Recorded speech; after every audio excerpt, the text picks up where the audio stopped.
Hasbunallah ni'mal wakil. We're asking support from our Shaykh, inshallah, for him to send us something that is going to benefit us here and hereafter. Tarikatan as-sohbat wal hayr fil jamiyat. This tariqat is based on sohbat, on association. What is sohbat? To sit around and to have tea and to have coffee. Huh? So many people, they're coming, they see their children coming to the zikr and they get very upset. They see their children coming to upstate, they get very upset. They say, you use too much money, use too much gas. Anyway, does he open the Quran and teach you the Quran? Does he ever open up book of hadith and he teach you the hadith? He's not doing that. What kind of a dergah, what kind of a sheikh, what kind of an imam this is? Because Muslims have become very summum bukmum umyun fahum la yarjiun, deaf, dumb and blind, and they cannot see. They cannot see. 21st century mankind has become like that, especially those who are calling themselves Muslims. We're seeing you who's speaking those words, what kind of Islamic lifestyle you lead? Nothing. Nothing. If your children every Friday night, every Thursday night, they go to club and they go to, should I have anything, discotheque? Clubs. We have to say discotheque. Discotheque. If you're going there, they are going to give their children money to give, to spend. Go see girls, go see this. But if you see their children coming and listening to one man, that the man is not giving them anything. The man is not bright. If anything, the man is knocking them wall to wake up and to become a man, to become a believer, to become sincere. They don't like it. There's nothing to do whether Islam or not. It has to do with them losing the power. They say, no, children have to obey me. That time, they will open the Quran. That time they say, you see, Quran says you must obey your parents. Bruh, if your parents lead you to Jahannam, you want to obey? Go ahead, obey. Go ahead, obey. If your parents are leading you to Jahannam, go ahead, obey. If your parents are leading you to Jannat, definitely you must. And those who are Ahli Jannat, they're going to recognize other people of the Ahli Jannat too, because they say, we're going to the same destination. So we like it. Go ahead, pull them from this fitna of Akhir Zaman. Once a week they're going to sit and they're going to listen to the sohbat. They're going to make some zikr. They don't like. Because now it is, we can easily open Quran. We can easily open the book of hadith. But what is the sohbat? The sohbat is the Quran. The sohbat is the hadith. The sohbat is not recitation of the Quran like a robot. It is not making foolish tafsir when you don't have permission. It is the essence of the Quran and the essence of the hadith, taking from the Quran and the words of the Prophet ﷺ. What is needed for the Jamaat now, for this week, for this month, for this year? What is needed? If you give something to someone, it has value, but he doesn't need it. It doesn't have any benefit. That one is sick. And he needs a medicine. That one is sick. We say, for example, we have some people, they're sick, they have diabetes. We say the medicine, don't take sugar.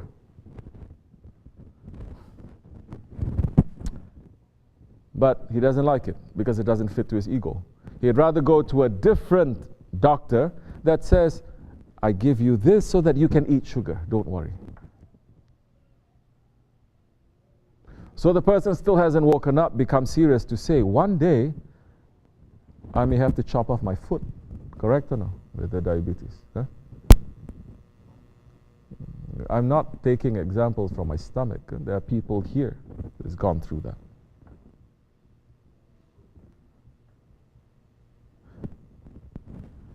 But you give that one a different kind of medicine. You give that one a painkiller, which is essentially what it is. Painkiller. To say, you take this medicine, then you can eat the sugar. You're not going to feel the harmful effects of that. That one may have some benefit, that medicine, but not to that person who needs a different kind of medicine. So the whole point now is, people who are coming to the sohbat, what are you looking for? Are you understanding? We go to the doctor because we understand that we are diseased, we are sick. Then you're going to listen to the doctor. You're going to take the medicine. But if a man does not think that he is sick, if a man does not think that there's sickness in his heart or her heart, that time 40 doctors coming to him is not going to give any benefit to him. So it all comes back to the man understanding something about himself again. It all comes back now to us understanding that this sohbat now, it is taking the essence of what is from the Quran, what is from the Hadith, what is the words of the awliya Allah, and to give to those who are looking. If you're not looking, you cannot find. That time you don't have to hear 1,000 words. Just a few words, you say, this is it, this is correct. You start absorbing, you start taking, you start emptying out. That time you empty out your cup, and fresh coming, and fresh tasting it is going to be. If you're so full of yourself, you cannot put one single drop in there. We have come into the holy months, different from last year, the holy months of Rajab, the month of Allah. Different rahmat, different tajalli, different test that is coming, different heaviness that is coming. We are in the jihadul akbar, the biggest jihad, the biggest struggle, the struggle against our nafs. This is the time of planting. Don't wait to fight against your nafs on the month of Ramadan. You're not going to gain too much. Month of Ramadan, you're supposed to harvest. You're going to feel the blessings of that already. So we're going through some difficulties. It is okay. Because this is the way of difficulty. Where is not the way of ease. I don't know since when tariqat just becomes the most easy way. Since when? I don't know since when.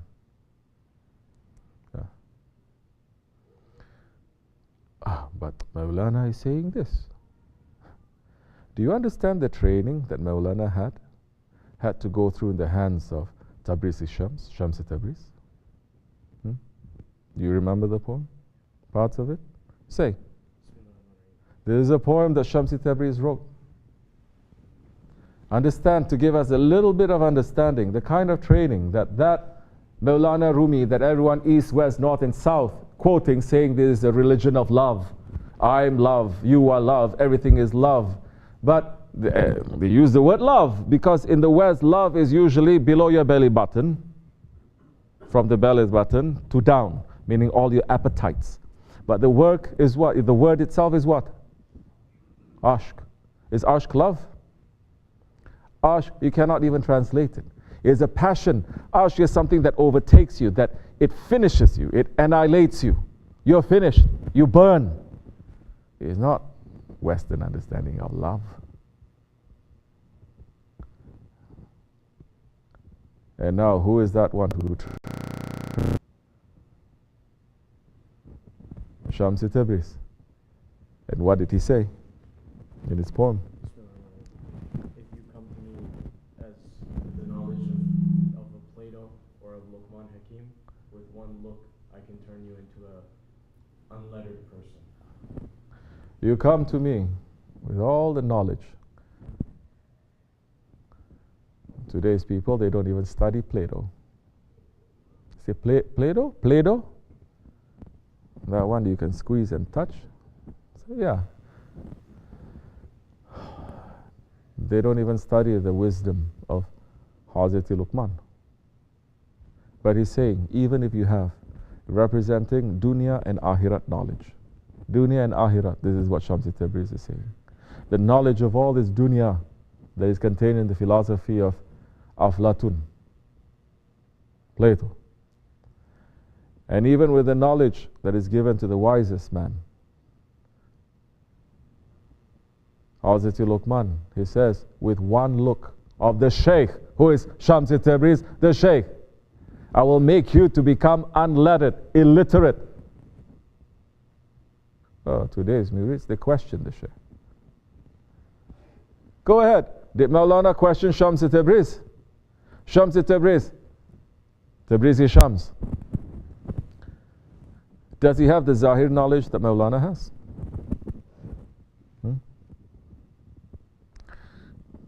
So many people are going to say no. He does, but he's not showing it. He does, but that knowledge, it is not the knowledge from books. Because the books comes, the knowledge of the books comes from a spirit. Correct? It comes from someone who wrote it. And someone who wrote it is not the pen that is writing it. It is not the hand. It is the heart of the person. It is what is put into his heart. Now, Shamsi Tabriz, the Maulana of Maulana, he has that heart. And he can access that heart. So he doesn't need to go to the books. And he's saying, with one look, I can turn you to become ummi, to become illiterate, to forget about everything. We've sat with our Shaykh and we know that we've gone through that experience. When we become an ummi, or once we become an ummi and illiterate, once we finish that is in our cup, then he can fill it up with something that is coming from the pure source, not from our ego. Because everything that we're going to study too, the knowledge that we have, it is coming from our nafs. And that awliya is saying, with one look, I can finish you. We know, we've seen our Shaykh. So, and what else is saying? If you were to wear the belt of Hizmet like us, I can give you the kingdom of Shah Sulaiman. If you wear the belt of Hizmet, the belt of servitude, to become a servant, to serve,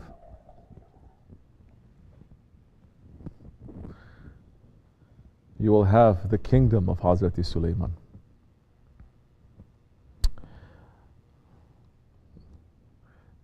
That's not the reason why we are sitting with our Shaykh too.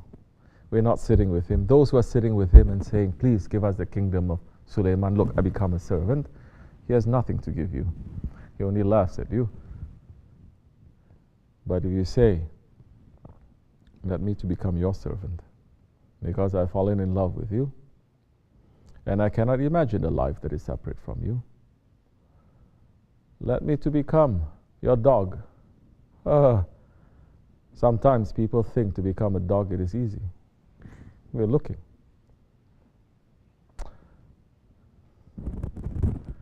It's not that easy. Don't ask.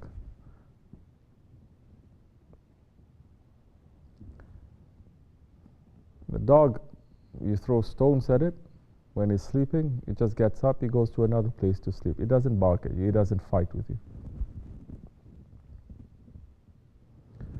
Punish it, runs away. You look at it, you call, it comes, its tail is wagging. It doesn't complain. It doesn't say, who are you? It doesn't say, you're doing this to me, you are wrong. You heard our Shaykh singing. He's not just saying, Ya Rasulullah, let me be your kitmir. He is. We see from his life. He's not doing anything for the what this world has to offer to him, or what the Akhirat has to offer to him. He's doing it because now he's fallen and he's disappeared into that ocean of ashq. Now there is no choice. He says, wherever you take me, I am. I am not going to be disobedient. I'm not even going to raise one finger in opposition. Continuing, submitting. Training is not easy. We're seeing, we're not even training. You know, when you go to the military, first thing they do is what? They say don't wear all your clothes that say this is my clothes, this is me. Your identity, they strip it away, correct? You wear a uniform, you look the same as everyone else. You cut your hair, same style. You eat the same food, you eat the same, everything is the same. There's not really training, that's just the beginning. That's just the beginning.